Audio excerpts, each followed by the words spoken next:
नमस्कार। बहुत स्वागत आप सभी का। मैं हूं सुशांत सिंह। आज आपको बताऊंगा कि कैसे बागेश्वर बाबा ने कांग्रेस को बुरी तरह एक्सपोज कर दिया।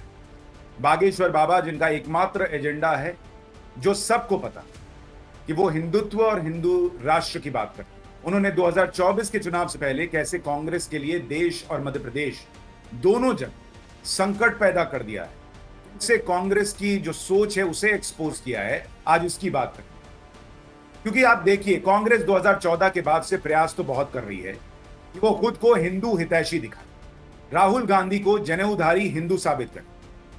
लेकिन धर्म या तो अंदर से आता है या नहीं आता, और वही कांग्रेस के साथ हो रहा है।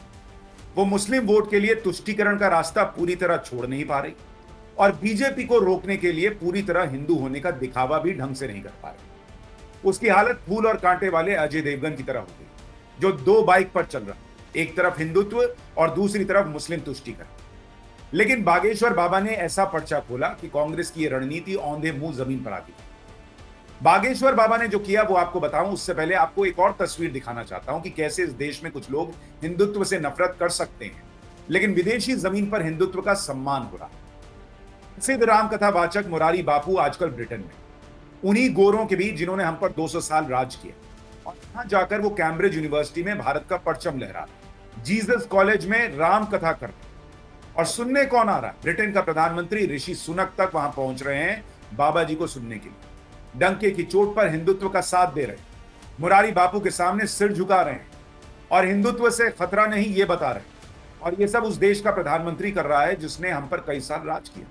लेकिन अफसोस ये है कि हमारे खुद के देश के कुछ नेता हिंदुत्व को खतरा मानते हैं। ऐसे लोगों को ऋषि सुनक को सुनना चाहिए।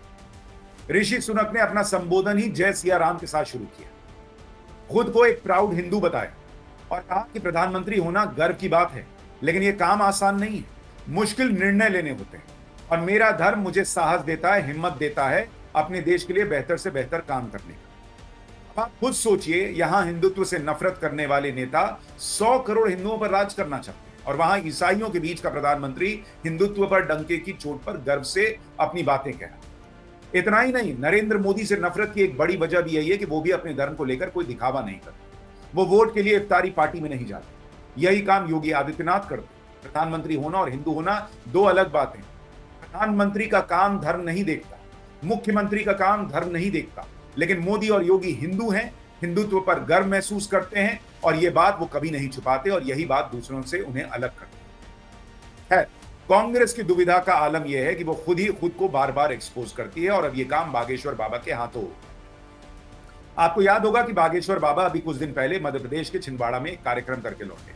वहां पूर्व मुख्यमंत्री कमलनाथ और उनके बेटे नकुलनाथ बाबा के चरणों में लेटे हुए, तस्वीरें देखिए आप।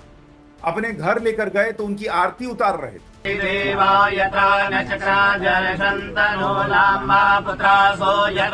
अपने हेलीकॉप्टर से मध्य प्रदेश घुमा रहे थे। ये तस्वीरें कौन भूल सकता? सुनिए एक बार कि कमलनाथ बाबा के लिए क्या कह रहे थे। संसद में बहुत सारे सांसद चुन के जाते हैं। मैं उनसे कहता हूं कि आप वोट से चुनकर आए हैं, आप वोट के कारण यहां बैठे हैं।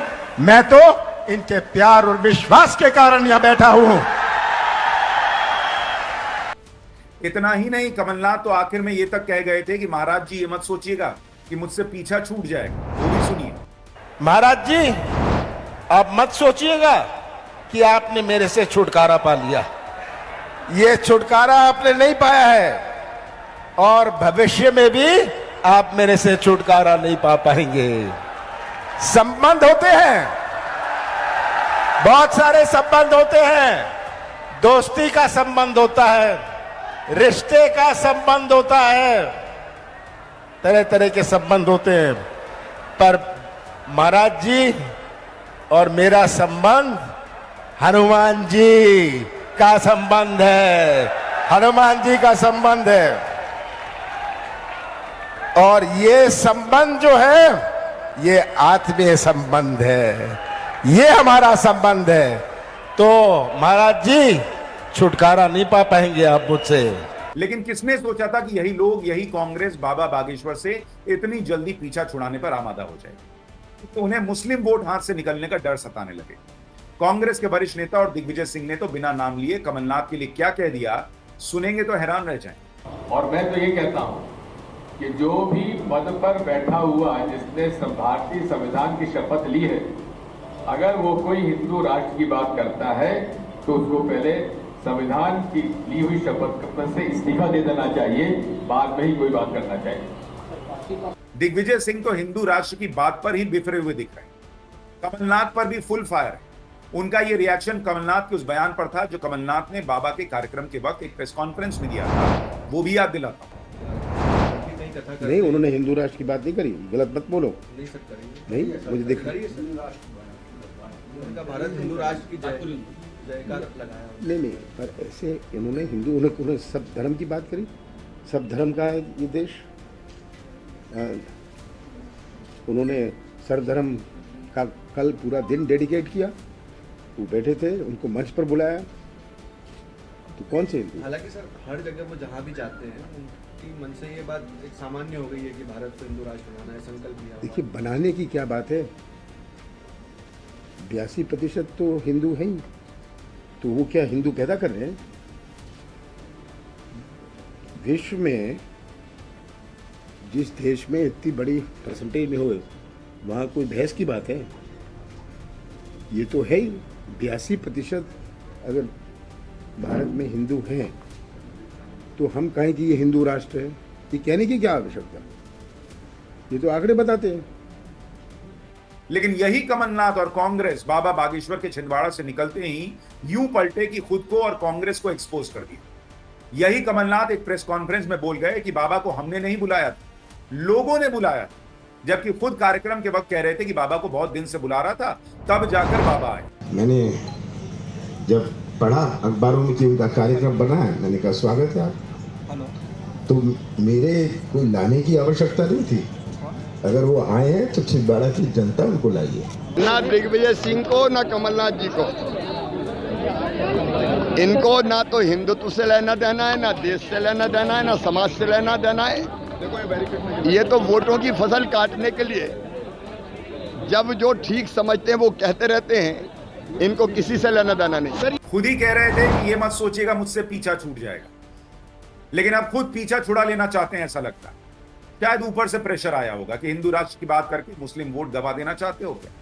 अब दिग्विजय सिंह डैमेज कंट्रोल कर रहे हैं, सब कमलनाथ पर डालकर कि देखिए तो कमलनाथ ने किया, ये कांग्रेस की सोच नहीं। बाबा बागेश्वर का एकमात्र एजेंडा हिंदू राष्ट्र है, ये तो किसी से नहीं छुपा। लेकिन कांग्रेस का सियासी एजेंडा कैसे आज भी तुष्टीकरण के इर्द गिर्द ही घूम रहा है, ये बाबा बागेश्वर की वजह से एक बार फिर सामने आ गया और एक्सपोज हो गया। जनेऊधारी हिंदू होना और हिंदुत्व से नफरत करना, ये दोनों साथ नहीं चल सकते। ये जनता देख रही है और 2024 के चुनाव के पहले बागेश्वर बाबा ने एक बार फिर ये सामने ला। शायद वो इस मकसद से न गए हों, लेकिन ऊपर वाले ने शायद उन्हें ये मौका दिया कि वो खुद दिखाएं कि इस देश में हिंदू और हिंदुत्व की बात करने वाले कौन हैं और उसका ढोंग करने वाले कौन। ये एक्सपोज होना बाबा बागेश्वर के हाथों लिखा था शायद। अब ऐसे में मध्य प्रदेश में और 2024 में हिंदू वोट क्या कांग्रेस से पूरी तरह छिटक जाएगा? इस पर आप अपनी राय कमेंट बॉक्स में जरूर बताइए। वीडियो को लाइक और शेयर करना मत भूलिएगा और चैनल को सब्सक्राइब कीजिएगा। नमस्कार।